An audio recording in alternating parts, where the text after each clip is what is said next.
Father of the Constitution, architect of the Bill of Rights, the man whose ideas shaped the framework of American government, whose words defined the separation of powers, whose vision created the system of checks and balances we still live under today. James Madison stands in American history as the ultimate political philosopher, the brilliant mind who turned abstract theories of Republican government into concrete reality. We celebrate him as the genius who gave us freedom, who designed a government of laws, not men, who ensured that power would never concentrate in the hands of tyrants. But there's a formula that never makes it into the civics textbooks. 3/5, not a mathematical abstraction, not a compromise for the greater good. A calculation that said enslaved human beings would count as 60% of a person for purposes of giving slaveholders more political power in Congress and the Electoral College. And James Madison, the father of the Constitution, the man we celebrate for his commitment to human rights and Republican values, proposed that formula. He defended it in the Federalist Papers. He ensured it was embedded in the document that would govern America, giving slaveholders extra representatives, extra electoral votes, extra power for 78 years. He did it while owning over 300 human beings during his lifetime, while forcing people to labor without compensation on his Montpelier plantation in Virginia, while building a fortune worth over $113 million in today's dollars on the backs of people he intellectually understood deserved freedom, but economically could never afford to liberate. Madison didn't just participate in slavery. He architected the constitutional framework that would protect it until the Civil War, ensuring that the wealth he and men like him extracted from stolen labor would be secure, legal, and perpetual. This isn't a story about a complicated founder making difficult choices in difficult times. This is about how the man who created the machinery of American government deliberately built protections for slavery into that machinery's foundation, how he calculated the precise political advantage enslaved people would give slaveholding states, how he wrote eloquently about Republican virtue while depending entirely on forced labor for his income, and how he died leaving 100 enslaved people to his widow Dolly, never freeing a single person in his will, never acknowledging in any legally binding way that the humans who built his wealth deserved their freedom. The marble monuments call him a champion of liberty. The Constitution he helped write called enslaved people 3/5 of a person to boost their owner's power. And understanding how James Madison built his fortune means understanding how American constitutional government was designed from its inception to protect the wealth of men who got rich by owning other human beings. James Madison was born on March 16, 1751, into Virginia aristocracy, where slavery wasn't just accepted, but was the foundation of everything. His grandfather, Ambrose Madison, had acquired 2,900 acres in Virginia's Piedmont region in 1723, sending enslaved people ahead to clear the land, build structures, and establish the plantation that would become Montpelier. In 1732, Ambrose died under circumstances that revealed the violence underlying plantation life. Local authorities determined he'd been poisoned by 3 enslaved people. One named Pompey from a neighboring plantation was hanged immediately. The other 2, Dido and Turk, were Ambrose's own property. They were returned to Montpelier, likely becoming ancestors to generations of enslaved people who would build the Madison family's wealth for the next century. That story, passed down through Madison family history, taught young James an early lesson about the world he inhabited. The people you enslaved might resist. They might fight back. They might try to kill you. And the system existed to crush that resistance with overwhelming violence. It was a lesson that would shape his thinking about slavery, about power, about property rights, and about how constitutional government needed to protect those who owned property in human beings from those who might challenge that ownership. Madison's father, James Madison Sr., inherited Montpelier, and expanded it aggressively. By the time young James was born, the family controlled over 5,000 acres and more than 100 enslaved people, making them the largest slaveholders in Orange County, Virginia. James Sr. was known as a relatively enlightened planter by the brutal standards of his time and place. He allowed some enslaved people to learn to read, rare in an era when most slaveholders feared educated workers. He elevated certain individuals to positions of trust as overseers, responsible for managing other enslaved workers. But enlightened treatment still meant forced labor from sunrise to sundown 6 days a week, family separations when economically convenient, and absolute control over every aspect of enslaved people's lives. Young James grew up surrounded by this system as naturally as breathing. Enslaved children played in the same yards as white children, though the invisible line separating them was always clear. Enslaved women nursed white babies. Enslaved men taught the plantation's heir how to ride horses, how to fish, how to navigate Virginia's countryside. And through all of it, the fundamental distinction remained absolute and unchallenged. Some people owned, others were owned, and that ownership was the basis of everything the family had. In 1764, when James was 13, enslaved workers constructed a new 2-story brick mansion at Montpelier. They made the bricks in kilns they built and fired. They laid the foundation stone by stone. They built the walls, installed the windows, crafted the woodwork. They created the architectural centerpiece of the Madison estate, working in teams directed by their enslaved foreman. And when it was finished, when the white family moved into spacious, well-lit rooms with high ceilings and fine furnishings, those same workers continued living in crude quarters behind the main house, waking before dawn to work until after dark, while the family they had enriched enjoyed the comfort their hands had created. The mansion still stands today, carefully restored and maintained by the National Trust, visited by thousands of tourists who marvel at 18th-century craftsmanship without always acknowledging whose hands created it. Madison left Montpelier in 1769 to attend the College of New Jersey, now Princeton University. He brought with him an enslaved man named Sawney, who would remain connected to Madison for over 50 years. Sawney's presence at Princeton highlights the complex reality of slavery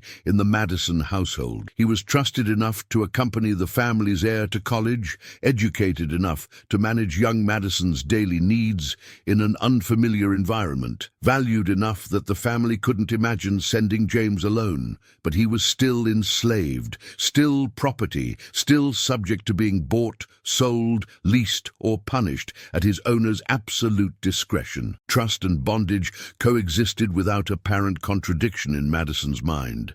At Princeton, Madison absorbed the Enlightenment philosophy that would shape his political thinking. He read John Locke on natural rights and government by consent. He studied Montesquieu on the separation of powers and mixed government. He learned Scottish moral philosophy and theories of republican virtue. He filled notebooks with ideas about liberty, about natural law, about the inherent equality of human beings. And he did all of this while Sawney maintained his room, prepared his meals, washed his clothes, and ensured young Madison could focus entirely on intellectual pursuits without concern for any practical matter. The contradiction between what Madison was learning and how he was living never seemed to trouble him deeply, or more precisely, he noticed it, acknowledged it in private moments, wrote about his discomfort in letters to friends, and then did absolutely nothing to resolve it. After graduating in 1771,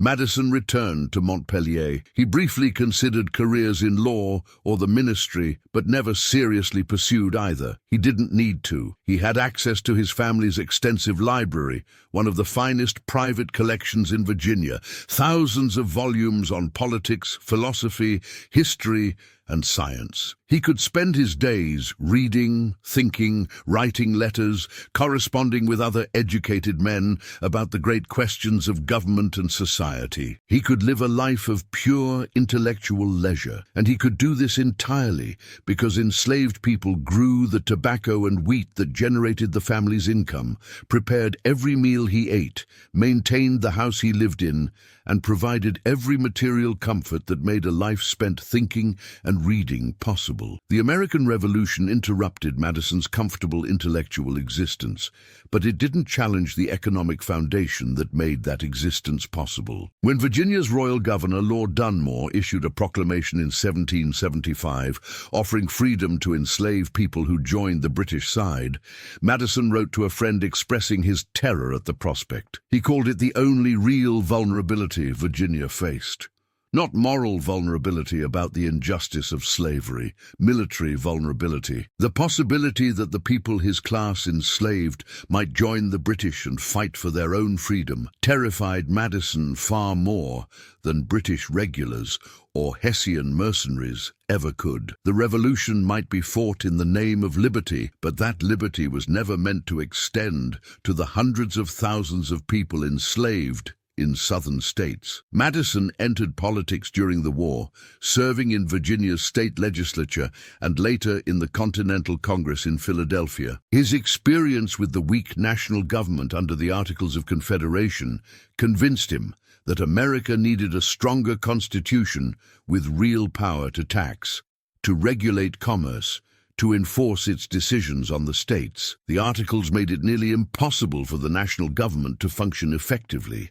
States ignored congressional requests for money. They passed conflicting trade regulations. They issued competing currencies. And Madison, observing this chaos from his seat in Congress, became convinced that only a new constitutional framework could save the Republic from disintegration. By 1787, Madison had become the intellectual force driving the movement for constitutional reform. He spent months before the Constitutional Convention studying the history of republics, ancient and modern, trying to understand why they succeeded or failed. He filled notebooks with his analysis. He corresponded with Jefferson in Paris, exchanging ideas about government structure. And he arrived at the convention in Philadelphia that summer with a detailed plan for a new government, a framework that would eventually form the basis for the Constitution we live under today. But Madison also arrived at the convention with a problem that had no easy answer. How do you design a republican government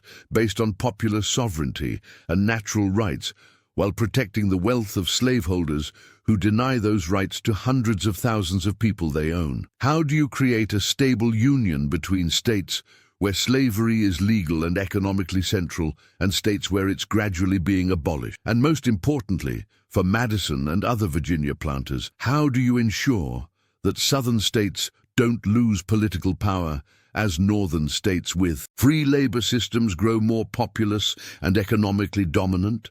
The issue came to a head in debates over representation. How would seats in Congress be allocated among states? The Virginia Plan, which Madison helped draft, proposed that representation should be based on population. More people in your state meant more representatives. Simple enough. But immediately the question arose, do you count enslaved people in a state's population?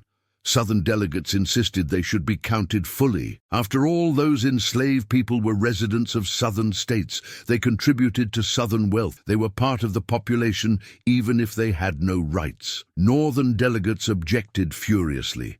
It was absurd to count enslaved people for representation when they couldn't vote, couldn't participate in government, had no say in who represented them. Counting them would simply give slaveholders more power. It would reward states for enslaving people by granting them extra representatives in Congress. The debate revealed the fundamental contradiction at the convention's heart. Southern states wanted enslaved people counted as full persons for purposes of representation, while treating them as property with no rights in every other respect. Northern states insisted that if enslaved people had no rights, they shouldn't count toward representation at all. The convention deadlocked. And in that deadlock, Madison saw an opportunity to craft a compromise that would save the Constitution while protecting slavery. The answer Madison helped negotiate was the 3/5 compromise, though the Constitution never uses that exact phrase. Article 1, Section 2 states that representation and direct taxation shall be apportioned among states according to their respective numbers, counting all free persons and 3/5 of all other persons. The Constitution's euphemism for enslaved people. The framers couldn't even bring themselves to use the word slavery in the document, but they had no problem creating a formula that would count enslaved people as 60% of a person for their owner's political benefit. The 3/5 ratio wasn't based on any philosophical principle about enslaved people's humanity. It was pure political calculation. Southern states wanted full counting. Northern states wanted no counting. 3/5 split the difference, giving Southern states substantial extra representation without going so far as to count enslaved people fully. The ratio had actually appeared in earlier congressional proposals for allocating tax burdens among states, which is where Madison and other framers borrowed it from. But applying it to representation transformed it from a taxation formula into a political advantage for slaveholders that would last until the Civil War. Madison defended this compromise publicly in Federalist No. 54, one of the essays he wrote to promote the Constitution's ratification. He used a remarkable rhetorical device, speaking in the voice of an imagined Southern delegate, explaining why the compromise was reasonable. He wrote that the federal Constitution views enslaved people in the mixed character of persons and property, that they partake of both qualities, being compelled to labor not for themselves, but for a master, being vendible by one master to another, and being subject to restraint of personal liberty, but at the same time being protected in life and limb against the violence of others, even the master of their labor and liberty, and therefore, Madison argued, the Constitution ought to view them in the mixed character they actually possess. Let that reasoning sink in for a moment. The father of the Constitution argued in print that human beings could be simultaneously people and property, that they deserved to be counted for their owner's political benefit while having zero rights themselves, that their dual nature as both human and commodity justified counting them partially for representation. Madison knew this was morally indefensible. He had to know it. Every philosophical principle he'd studied at Princeton contradicted it. Natural rights theory said all humans possessed inherent dignity. Social contract theory said government derived its legitimacy from the consent of the governed. Republican theory said civic virtue required recognizing the common humanity of all citizens. Madison knew all of this, and he crafted a constitutional provision that violated every one of these principles, because without this compromise, Southern states wouldn't ratify the Constitution. And Madison wanted that Constitution more than he wanted to challenge slavery. The practical effect of the 3/5 compromise was enormous and long-lasting. It gave slaveholding states additional representatives in Congress and additional electoral votes in presidential elections. Every enslaved person, despite having no rights and no vote, boosted their owner's political power. The more people you enslaved, the more influence you had in the federal government. It was a formula that made slavery not just economically profitable, but politically advantageous. And it meant that for 78 years, from 1789 until the 14th Amendment finally abolished it in 1868, slaveholders had disproportionate power in shaping American government and policy. The numbers tell the story. Between 1789 and 1860, the 3/5 compromise gave slaveholding states approximately 30 to 40 additional representatives in Congress, depending on population changes over time. Those representatives voted consistently to protect slavery, to extend it into new Western territories, to strengthen fugitive slave laws that required northern states to return freedom seekers to bondage, and to prevent any federal action that might threaten the institution. The compromise also gave southern states extra electoral votes in presidential elections. Of the first 16 presidents, 12 were slaveholders. Some of them, including Jefferson in 1800, might not have been elected without the extra electoral votes the 3/5 compromise provided. And those slaveholding presidents appointed Supreme Court justices who would protect slavery through their decisions, creating a self-reinforcing system that made abolition nearly impossible without either Southern consent or civil war. Madison didn't just propose the 3/5 compromise, he helped build multiple other protections for slavery into the Constitution. Article 1, Section 9 prohibited Congress from banning the international slave trade before 1808, giving slaveholders another 20 years to import people from Africa. Article 4, Section 2 required free states to return fugitives from labor to their claimants, making freedom precarious even in states where slavery was illegal. And Article 5 made amending the Constitution extraordinarily difficult, requiring supermajorities that slaveholders could block as long as they controlled enough states. Every one of these provisions was deliberate, negotiated, designed to make slavery difficult to challenge through the political system Madison was creating. Madison understood exactly what he was doing. He was creating a constitutional framework that would make abolition nearly impossible, that would give slaveholders structural advantages in the political system, that would protect the wealth of men like himself who depended on forced labor for their fortunes.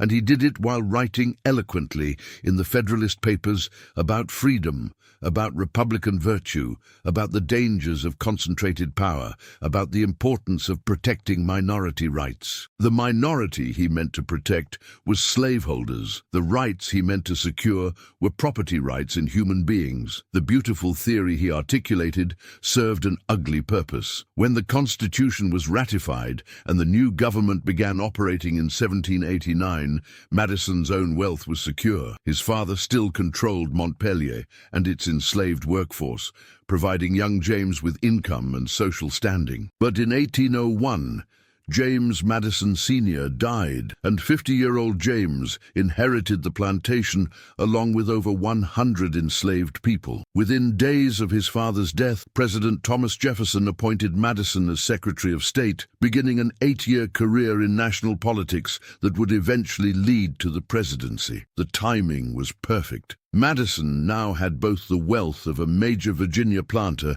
and the power of high federal office. Madison brought enslaved people with him to Washington when he became Secretary of State and later President. Some he owned outright. Others he hired from their owners in the capital city, paying those owners monthly fees while the actual workers received nothing. His presidential household included at least 6 enslaved individuals whose labor made his public service possible. John Freeman had been enslaved by Thomas Jefferson and agreed to be sold to Madison so he could stay near his family in Washington rather than being sent back to Monticello. Paul Jennings came to the president's house as a 10-year-old boy and would serve Madison for decades, eventually writing the first memoir of White House life by someone who had been enslaved there. Joseph Bolden cared for Madison's horses and carriages, eventually managing to purchase his own freedom with money he somehow earned in whatever spare time the Madisons allowed him. These men and women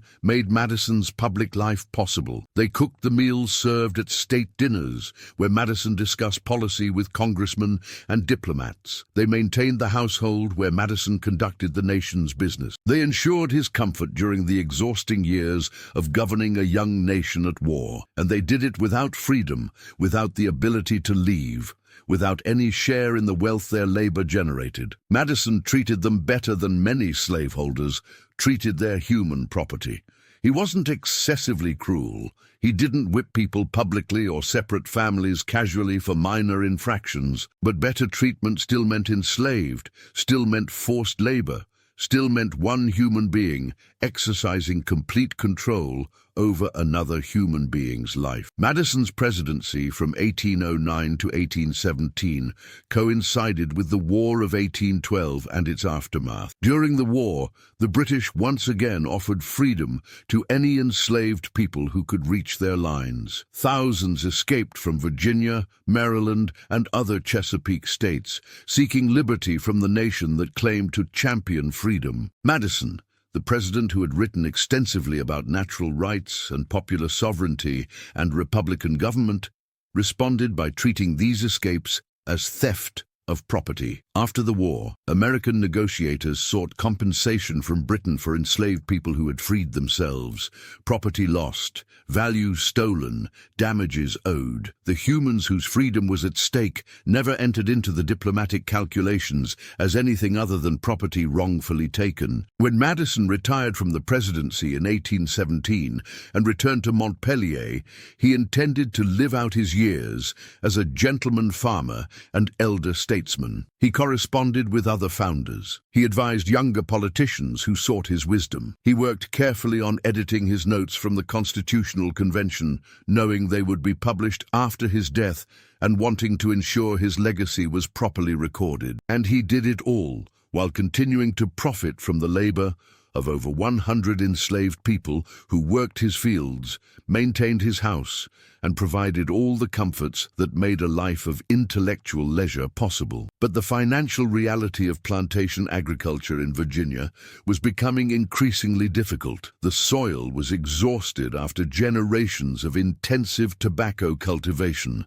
Yields declined year after year. Competition from fresher lands in Kentucky, Tennessee, and the Deep South drove prices down, and Madison, like most Virginia planters of his generation, was falling into debt. He borrowed money to maintain Montpelier's operations and keep up appearances. He mortgaged land, he deferred payments to creditors, and when the financial pressure became acute, he did what Virginia planters always did when they needed cash. He sold enslaved people. In 1834, facing mounting debts that threatened Montpelier's survival, Madison sold 16 enslaved people to a distant cousin, William Taylor, who owned cotton and sugar plantations in Louisiana. This wasn't a casual transaction. Everyone in Virginia knew that Louisiana plantations were among the most brutal in the entire South. The work was harder, often in sweltering heat and dangerous conditions in cane fields. The climate was harsher, with tropical diseases that killed workers at higher rates than anywhere else in the slaveholding states. The life expectancy was shorter. Many enslaved people sent to Louisiana never saw their families again, worked to death within years in the relentless pursuit of sugar and cotton profits. Madison knew all of this. He expressed reluctance about the sale in private letters to friends. He lamented the necessity, but he did it anyway because preserving Montpelier, maintaining his lifestyle, and paying his debts to white creditors mattered more to him than the lives of 16 human beings who would be worked to death in Louisiana. Those 16 people had names, though Madison's records list them primarily by first names and ages. They had families at Montpelier, relationships with other enslaved people who would remain behind. They had lives, histories, connections built over years, or even generations on the plantation, and Madison severed those connections, separated those families, sent those individuals 1,000 miles south to brutal conditions because he needed money. It was the clearest possible demonstration of what enslaved people meant to Madison in practice versus in theory. In theory, he could write eloquently about their humanity, about the unfortunate necessity of slavery, about his hope for gradual emancipation someday. In practice, they were property to be liquidated when financially convenient, assets to be sold when debts came due. Their humanity was acknowledged in private correspondence, but ignored when economic reality intervened. Madison's views on slavery did evolve somewhat over his extraordinarily long life, at least in the abstract realm of theory. He wrote letters to friends expressing increasing discomfort with the institution. He joined the American Colonization Society, an organization that promoted sending freed black people to Africa, a scheme that would preserve white supremacy in America while appearing to oppose slavery. He wrote essays about gradual emancipation, always carefully emphasizing that it would need to be extremely slow, meticulously planned, compensated to enslavers for their loss of property, and necessarily accompanied by the forced removal of freed people from American society because white and black people could never live together as equals. But none of this theory ever translated into personal action. Madison never freed a single enslaved person during his lifetime through any formal legal process. When his friend and protege Edward Coles inherited enslaved people and freed them all, moving to Illinois to avoid living in a slave state, Madison praised Coles's idealism in letters but didn't follow his example. He wrote to Coles that freed black people would never achieve true equality in America, that their color, as well as their enslaved status, would forever mark them as inferior in the eyes of white Americans, that they would always face insurmountable discrimination, that removing them from the country was the only way to avoid racial conflict. It was a self-fulfilling prophecy. Men like Madison created and maintained the system of racial discrimination and racial hierarchy, designed constitutional protections that entrenched that system, and then pointed to that system as proof that ending slavery was impossible, or at least impossibly complicated. Madison's final years were marked by increasing financial desperation despite his continued ownership of over 100 enslaved people. The problem was his stepson, John Payne Todd. Todd was Dolly Madison's son from her first marriage, and he was a catastrophe. He gambled compulsively, losing enormous sums at cards and horse races. He drank heavily. He lived far beyond any reasonable means. He accumulated debts with merchants, banks, and individual creditors that he had no ability or intention to repay. And repeatedly, year after year, he turned to his stepfather for bailouts. Madison paid Todd's debts over and over, draining financial resources that might have been used to free enslaved people, or at least provide for their welfare. He prioritized his white stepson's comfort and his family's social standing over any possibility of liberation for the people whose labor had built and sustained the family fortune. When James Madison died on June 28, 1836, at age 85, he was the last surviving signer of the Constitution. His death marked the end of an era. He left approximately 100 enslaved people to his widow Dolly in his will. The document contained one provision about them, carefully worded, but ultimately meaningless. Madison expressed his wish that none of them should be sold without their consent, to avoid separating families unnecessarily. But this provision had no legal force whatsoever. It was a request, a suggestion, a hope expressed to Dolly. It was not a binding requirement. And Madison, who understood Virginia law better than almost anyone, knew perfectly well that requesting Dolly not sell people was legally worthless. She would face the same economic pressures he had faced. She would make the same brutal calculations he had made.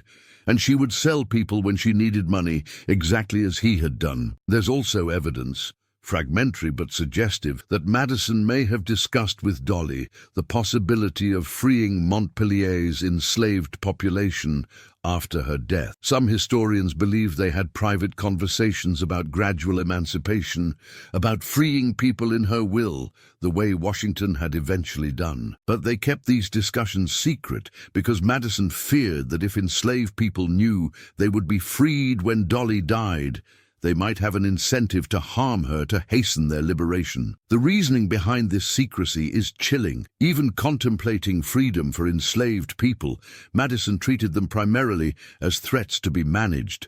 as potential murderers who couldn't be trusted with knowledge of their possible future liberation. He couldn't imagine that people might wait patiently for freedom, might see Dolly as their pathway to liberty, and therefore protect her. Instead, he assumed they would kill her, because that was how Madison thought about enslaved people when theory met reality. Dangerous, potentially violent, requiring constant control. Dolly Madison lived another 13 years after James died, and those years proved everything James feared about leaving the financial situation to his widow. Under mounting pressure from John Payne Todd's continuing debts and her own declining income from Montpelier's failing agriculture, Dolly sold the plantation in 1844. Most of the enslaved people who came with the property were sold with it, families broken up, individuals sent to new owners, the community that had existed at Montpelier for generations destroyed. Paul Jennings, who had served Madison faithfully from childhood,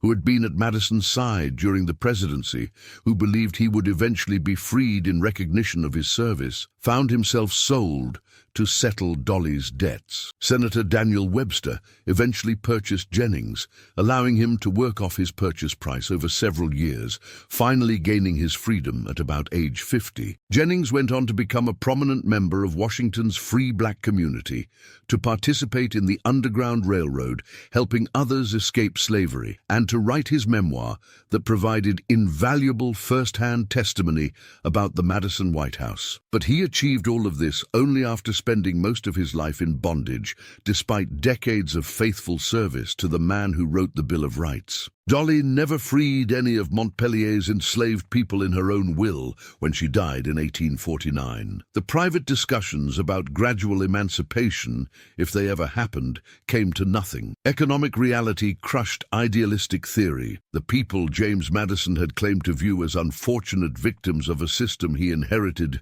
remained enslaved until the Civil War and the 13th Amendment finally ended slavery throughout the United States, years after both Madisons were dead. Madison's wealth at its peak approached $113 million in today's terms, possibly substantially more depending on land valuations and how you calculate the value of enslaved people as capital assets. He owned over 10,000 acres at various times across multiple Virginia properties and enslaved over 300 people during his long lifetime. Every dollar of that wealth came from stolen labor, extracted from people who had no choice, no compensation, no share in what they created. The land itself at Montpelier and Madison's other properties had been taken from the Monacan people and other indigenous nations through colonial conquest, fraudulent treaties, and simple theft backed by military force. The labor that made those acres productive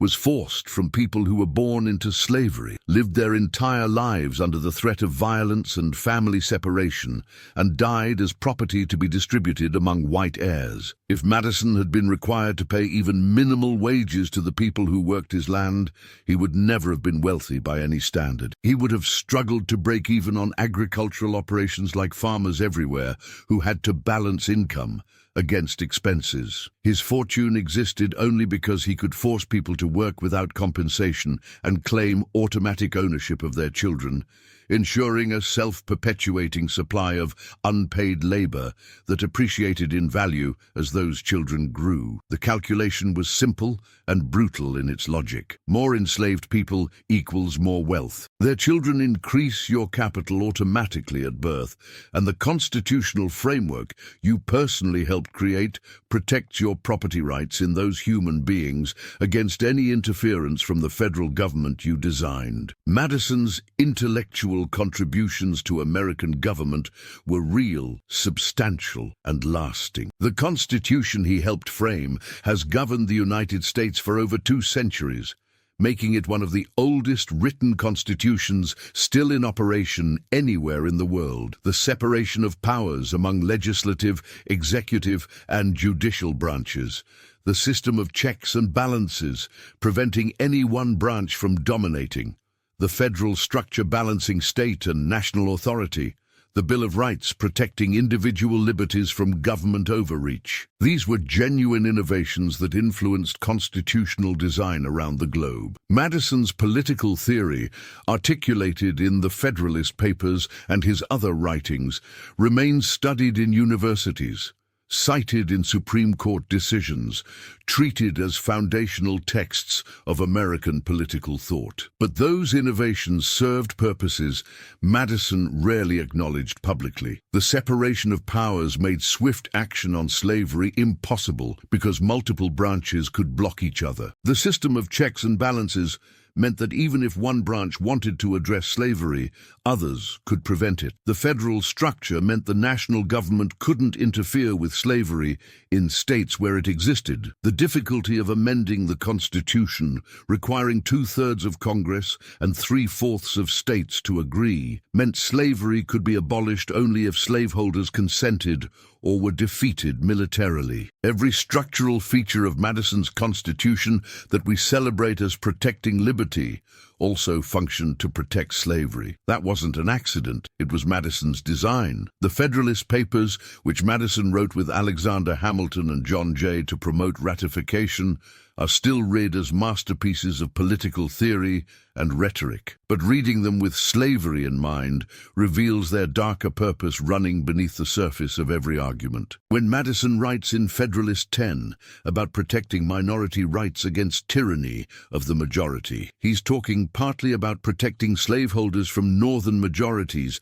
who might vote to end slavery. When he discusses in Federalist 51 how ambition must counteract ambition to prevent concentration of power, he's describing a system where anti-slavery forces can be blocked by pro-slavery factions. When he celebrates the extended republic, making it difficult for dangerous factions to coordinate and seize control, he's arguing that spreading the nation across a vast territory will prevent any anti-slavery coalition from gaining enough power to threaten the institution. The beautiful political theory, admired for centuries, served to protect the ugly economic reality of human bondage. The 3/5 compromise alone demonstrates the Constitution's fundamental accommodation with slavery and Madison's central role in creating that accommodation. From 1789 to 1860, that single clause gave slaveholding states roughly 30 to 40 additional representatives in Congress,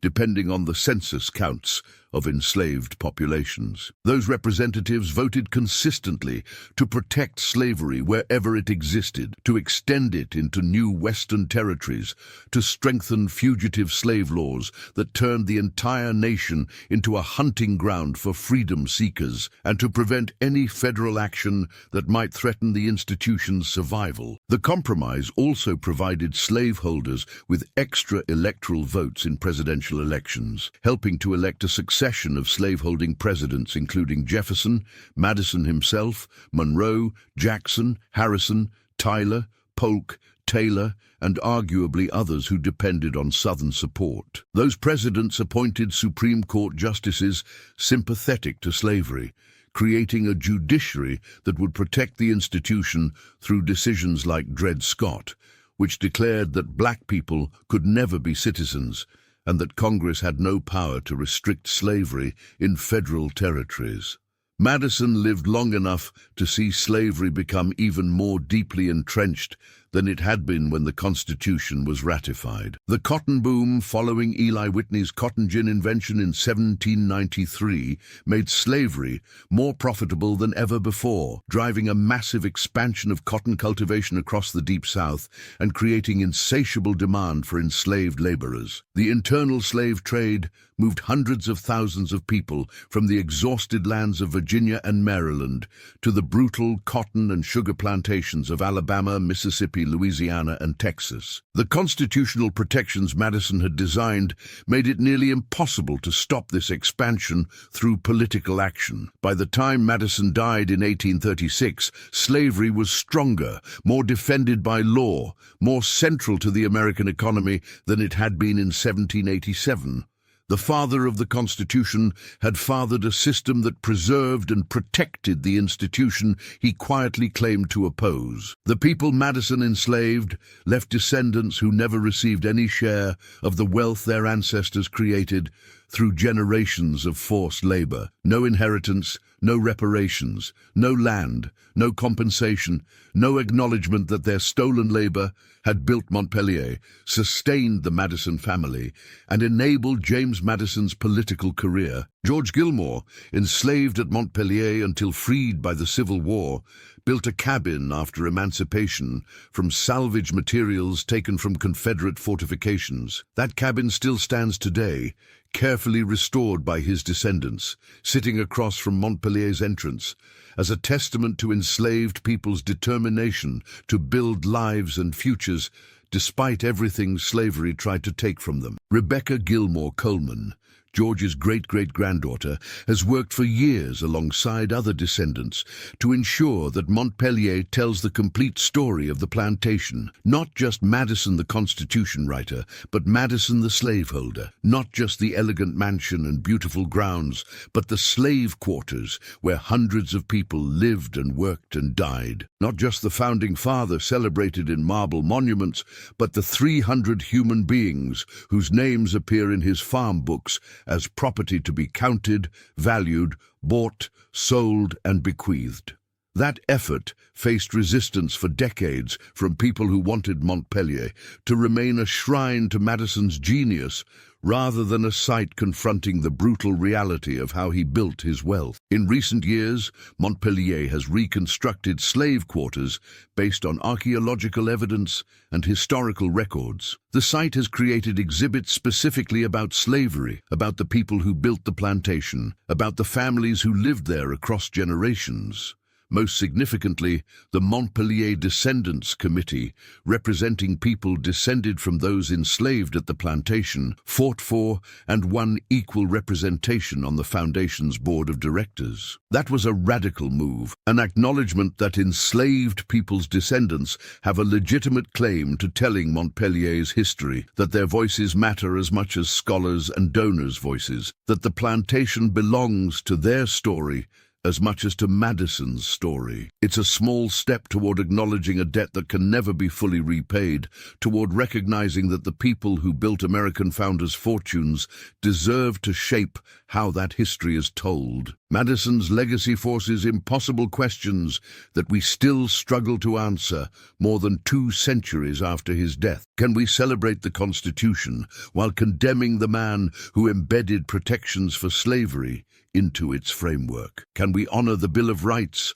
while acknowledging it was written by someone who denied fundamental rights to people he enslaved? Can we teach Madison's brilliant political theory while explaining that it was designed partly to make abolition nearly impossible? Can we separate his intellectual contributions from the moral failures that enabled and profited from those contributions? Can we admire the structure he created while condemning the purposes it served? These questions don't have simple answers. What's absolutely clear is that we can no longer teach Madison's story without confronting how he built his wealth and how that wealth shaped every political position he took. We can no longer present the Constitution as a purely enlightened document, designed only to protect liberty, when it was also designed to protect slavery and give slaveholders extra political power. We can no longer quote Madison's eloquent writings about Republican virtue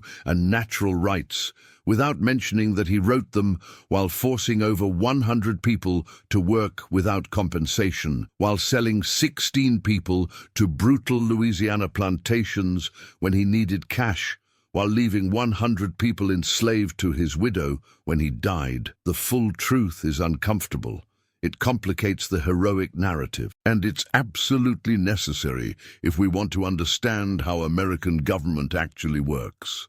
And why? More than 2 centuries after the Constitution's ratification, America still lives with the consequences of Madison's deliberate design choices. The Electoral College, which gives disproportionate power to less populous states, has its roots in the 3/5 compromises logic of boosting slaveholders' political influence. The Senate, which gives equal representation to states regardless of population, was structured partly to protect slaveholding states from being outvoted by more populous free states as the nation expanded westward. The extraordinary difficulty of amending the Constitution, requiring 2/3 of Congress and 3/4 of states to agree, was intended partly to make abolishing slavery constitutionally nearly impossible without slaveholders' consent. These structural features of American government that we've inherited weren't neutral design choices. They were calculated to protect slavery and the wealth it generated. The wealth gap between black and white Americans today traces partly back to slavery itself and partly to the constitutional framework that protected slavery for so long. Madison and his fellow founders created a system where some people could build generational wealth through forced labor, while others were prevented by law from accumulating any resources whatsoever. That head start compounded across generations through inheritance, through access to education, through social connections, through all the advantages that wealth provides. Madison's white descendants inherited his social position, his political connections, and whatever material wealth survived his debts. The descendants of people he enslaved started with nothing, faced systematic discrimination through Jim Crow laws and beyond, and never received any share of the wealth their ancestors created. The disparities we see today aren't accidents of history. They're the predictable outcome of systems that Madison helped design. Understanding Madison's path to riches means understanding that American constitutionalism and American slavery were not separate, unrelated systems that happened to coexist. They were intimately intertwined from the beginning. The Constitution was designed explicitly to protect property, and for many framers, including Madison, the most important property they owned was human beings. The checks and balances, the separation of powers, the federal structure, the amendment process, all of these constitutional features that we celebrate as protecting liberty also functioned systematically to protect slavery by making it extremely difficult to abolish. That wasn't an unintended consequence. It was Madison's deliberate design. He understood exactly what he was creating and why. James Madison died on June 28, 1836, believing his place in American history was absolutely secure. Father of the Constitution, architect of the Bill of Rights, the last surviving signer of the Constitution, one of America's greatest political philosophers whose ideas would shape government far beyond America's borders. The tributes poured in immediately. Newspapers across the nation mourned the loss. His colleagues praised his wisdom, his dedication to Republican principles, his lifetime of public service.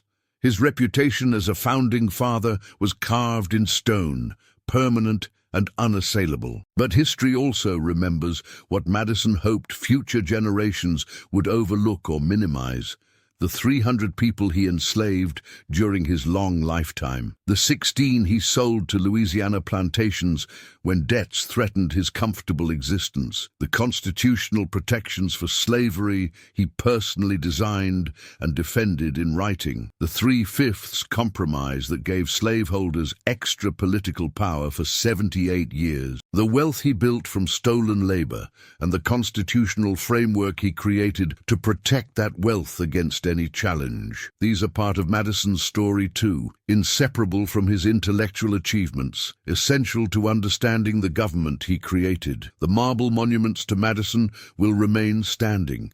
The scholarly books analyzing his political theory will continue to be written and read. The Constitution he helped frame will continue governing the United States. But we can finally tell the complete story, the one that includes both the brilliance of his constitutional design and the brutality of how he lived. Both the elegant theory about human rights and the ugly practice of denying those rights to hundreds of people whose labor built his fortune. Both the father of the Constitution and the man who embedded slavery's protection into that Constitution's foundation. So when you read the Constitution, remember the 3/5 compromise came from Madison's hand and his political calculation. When you celebrate the Bill of Rights, Remember, it was written by a man who denied every one of those rights to people he enslaved. When you visit Montpelier, think about the 300 people who built it with their hands and received nothing in return. When you hear someone praise the father of the Constitution